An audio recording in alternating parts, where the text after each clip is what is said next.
Hello दोस्तों, स्वागत है आपका मेरे YouTube चैनल पर। और दोस्तों, आज की इस वीडियो में हम बात करेंगे इंटरव्यू के एक और क्वेश्चन के बारे में, जो कि जनरली इंटरव्यूज में पूछा जाता है कि will you leave banking for better opportunity. कि भाई, अगर आपको इससे कोई बेटर अपॉर्चुनिटी मिलती है तो क्या आप बैंकिंग को छोड़ दोगे। और ये काफ़ी इंपॉर्टेंट क्वेश्चन है। हम बात करेंगे कि ये क्यों पूछा जाता है और आपको कैसे इसको आंसर करना होता है। उससे पहले मैं अपनी एक छोटी सी इंट्रोडक्शन दे देता हूँ। ये मेरा नाम है, मैं पीओ पोस्टेड था ओबीसी बैंक में, जो कि अब पीएनबी बन चुका है। उससे पहले मैं बैंक ऑफ बड़ौदा और हरियाणा ग्रामीण बैंक में पीओ सिलेक्टेड था। अभी मैं प्रेजेंटली मिनिस्ट्री ऑफ डिफेंस में काम कर रहा हूँ। तो चलिए मेन वीडियो के कंटेंट के साथ अपना शुरू करते हैं। सबसे पहले तो ये काफ़ी ना ट्रिकी क्वेश्चन होता है। बाकी सब क्वेश्चन का आंसर वो जो जानना चाहते हैं ना, वो होता है कि आपकी नॉलेज को चेक करना चाहते हैं। बट यहाँ पे ना नॉलेज को चेक नहीं कर रहे हैं वो। नॉलेज वहां पे चेक नहीं हो रही है, वहां पे आपका एटीट्यूड चेक हो रहा है। दूसरा, आपकी डिप्लोमेसी चेक चेक हो रही है वहां पे, कि आप कितना डिप्लोमेटिकली आंसर देते हो। देखिए, होता क्या है कि उनको आंसर पता है। देखिए, किसी को भी लाइफ में अगर बेटर अपॉर्चुनिटी मिलेगी ना, वो छोड़ के जाएगा। ये बिल्कुल क्लियर है, क्रिस्टल क्लियर है। तो आंसर तो देखो उनको पता है। बट वो आपसे एक्सपेक्ट क्या कर रहे हैं भाई? आंसर पता है तो वो क्यों पूछ रहे हैं? वो क्या आपसे एक्सपेक्ट कर रहे हैं? वो आपसे एक्सपेक्ट कर रहे हैं एक श्रूड आंसर, एक चालाक आंसर, जो कि एक ऑफिसर के अंदर होना चाहिए। या फिर एक स्टोरी, आप कितनी अच्छी स्टोरी, क्योंकि देखो सारे के सारे ना इस आंसर में ना स्टोरी ही डालने वाले हैं, कोई ना कोई कहानी डालेंगे। बट बात यह है कि किसकी स्टोरी सबसे अच्छी है। सारा गेम कहानी का है। अच्छा, पूछने की वजह क्या है? उसकी पूछने की वजह क्या है कि जो भी बैंक से जितने भी मान लो आउट ऑफ 100 अगर सिलेक्टेड कैंडिडेट हैं, जो बैंक ने सेलेक्ट किए, उसमें से ना कम से कम मान के चलिए 15 से 20% लोग ना छोड़ के चले जाते हैं। वो जाते कहाँ पे हैं? या तो देखिए वो एसएससी में चले जाते हैं, या आरबीआई में चले जाते हैं, या फिर स्टेट गवर्नमेंट में चले जाते हैं, या पीसीएस में चले जाते हैं, और यूपीएससी में चले जाते हैं। ये दोनों को तो वो भी एक्सपेक्ट करते हैं कि भाई इनमें सिलेक्शन होगा ना, तो बंदे चले जाएं। बट वो चाहते हैं कि यहाँ ना जाएं, एटलीस्ट इसको भी उसमें इंक्लूड कर लीजिए आप। इन दोनों से बड़े परेशान हुए, एसएससी और स्टेट गवर्नमेंट की जॉब से। और आने के बाद आपको समझ में आएगा कि यहाँ पे लोग क्यों जाते हैं। तो चलिए उस बात के बारे में फिर कभी बात करेंगे। अभी के लिए बात कर लेते हैं, क्योंकि आपका इंटरव्यू आया हुआ है। तो देखिए, आपके पास ना 3 तरीके हैं इस सवाल को जवाब देने के लिए। पहला है कि आप हाँ कर दो। हाँ करते ही जो इंटरव्यू का जो पर्पज है ना, पूरे के पूरे इंटरव्यू का, वो पर्पज ही डिफीट हो जाता है। मतलब कि अगर आपके दिमाग में क्लैरिटी है कि जैसी अपॉर्चुनिटी मिलेगी और आप कह रहे हो कि छोड़ दोगे, तो वो पर्पज ही डिफीट हो गया। इसका मतलब क्या है? वो जो बैंक आपके ऊपर रिसोर्सिस लगा रहा है आपको सिलेक्ट करने के लिए, वो सारे खराब हो गए। वो जो लोग पैनल में बैठे हैं, वो किस लिए बैठे हैं, वो भी वेस्ट है।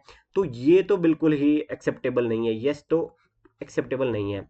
अब चलो जी, कुछ लोग कहते हैं कि ना जी, मैं नहीं छोड़ूंगा चाहे जो मर्जी हो जाए बैंक को। देखिए, ये सबको पता है कि ये एक ना बहुत बड़ी लाई है।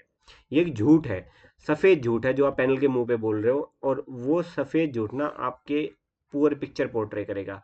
देखिए, अपॉर्चुनिटी जिसको भी मिलती है ना लाइफ में, वो वहां से निकल लेता है अपॉर्चुनिटी, और निकलना भी चाहिए, क्योंकि ये ना आपके एटीट्यूड को दिखाता है। देखिए, अगर आप आती अपॉर्चुनिटी को भी ना करते हो ना, तो ये आपका एटीट्यूड के बारे में एक नेगेटिव पॉइंट है। क्योंकि फिर तो आप बैंक में अगर रहोगे तो भी किसी अपॉर्चुनिटी को ग्रैब नहीं कर पाओगे।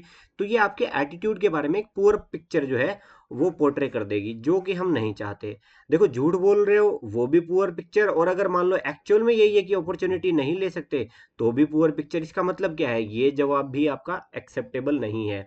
अब आपके पास तीसरा ऑप्शन बचा है, डिप्लोमेटिक आंसर दो। डिप्लोमेटिक आंसर क्या होता है? बीच का, जो बुद्धा ने कहा था ना, बीच का रास्ता ले लो। बीच का रास्ता क्या है? उसके भी कई तरीके हैं। बीच का रास्ता ऐसा नहीं है हाँ और ना दोनों कह दो ना, उसको भी कहानी को प्रेजेंट करने का है। वो हम आगे देखते हैं। देखिए, 3 तरीके हैं आप अगर इस चीज को आंसर करना चाहते हैं। एक तो देखिए, जो प्योर तरीका है मार्केट के अंदर, मतलब अच्छा तरीका है, बुरा नहीं है, दैट आई विल जज इट। जो अपॉर्चुनिटी आएगी ना, उसको मैं जज करूंगा व्हेन इट इज ऑफर्ड। अब मुझे पता ही नहीं है क्या अपॉर्चुनिटी मुझे मिलने वाली है। मुझे एसएससी मिलेगा, मुझे स्टेट मिलेगा, मुझे पीसीएस मिलेगा, या यूपीएससी मिलेगा। मैं जब अपॉर्चुनिटी आएगी ना, तब मैं डिसाइड करूंगा। इन दोनों के लिए मैंने पहले ही बता दिया है, वो इन दोनों से उनको कोई परेशानी नहीं है, परेशानी है उनको इन दोनों से।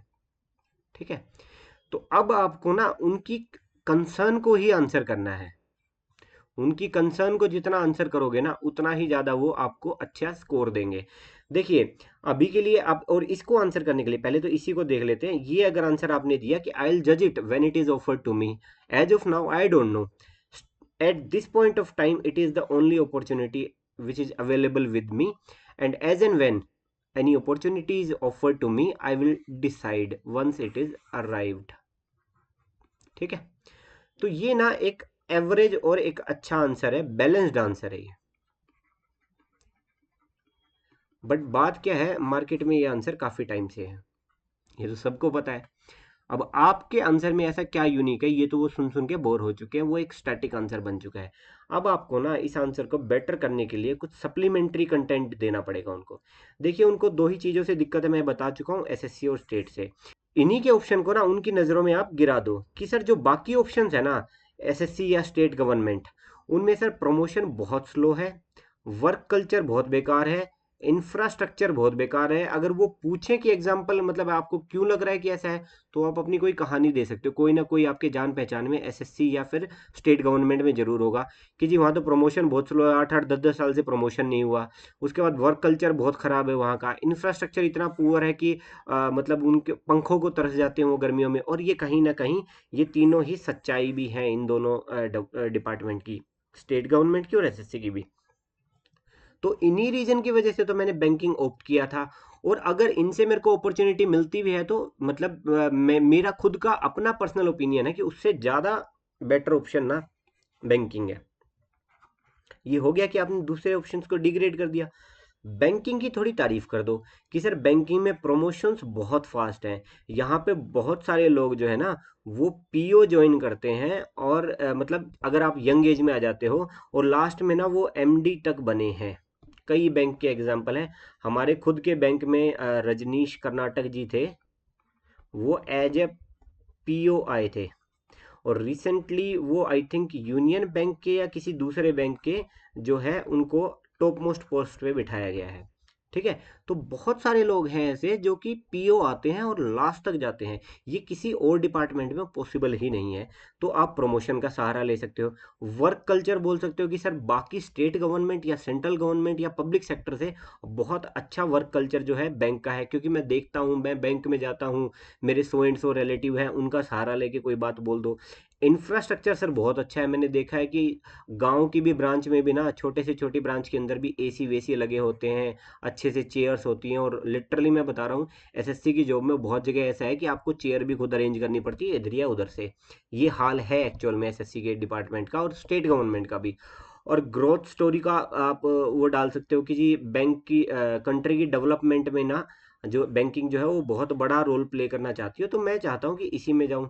तो मेरे को तो बैंकिंग ही बहुत अच्छी लगती है। बट स्टिल आप फिर उसी ऑप्शन पे ये भी आप उसको बीच में लूप में ले लो कि sir as and when it will be offered I will think about it.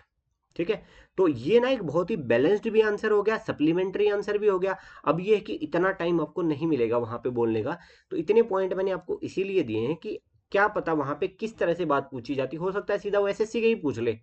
मतलब हो सकता है कि वो आपसे ये पूछे ही ना कि आप जो किसी और अपॉर्चुनिटी के लिए बैंक को छोड़ोगे कि नहीं, सीधा सीधा बोल दें कि भाई आपको एसएससी मिल रहा है तो क्या करोगे।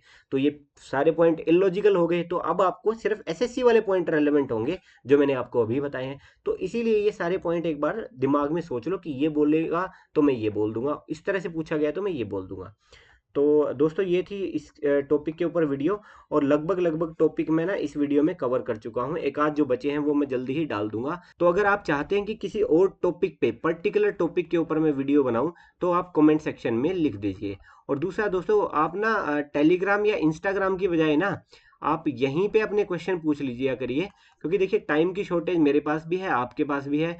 कमेंट सेक्शन में जब आप अपना डाउट पूछते हो ना, तो हो सकता है किसी और के भी वही डाउट हो, तो मैं अगर आपके क्वेश्चन को आंसर कर रहा हूँ तो कई लोगों को उसका जवाब मिल जाता है। और दोस्तों, आप लोगों से एक रिक्वेस्ट है छोटी सी, कि जैसे ही आपका इंटरव्यू खत्म हो जाए उसके बाद मुझे इंस्टाग्राम या टेलीग्राम पे अपना इंटरव्यू का एक्सपीरियंस शेयर कर देना, ताकि मैं आने वाली शिफ्ट के बच्चों के लिए वो इंटरव्यू की एक थोड़ी सी ब्रीफिंग बना सकूं कि रिसेंटली ये टॉपिक पूछे गए हैं, इस तरह से पैनल में पूछा गया है। तो वो काम आप जरूर कर देना, और वीडियो को लाइक शेयर कर दिया करो यार थोड़ा सा, और चैनल को सब्सक्राइब कर लो। आप ही के कंटेंट, आपके कंटेंट से रिलेटेड ही चीज़ें मैं यहाँ पे बनाता हूँ। Thank you so much for watching. जय हिंद, जय भारत।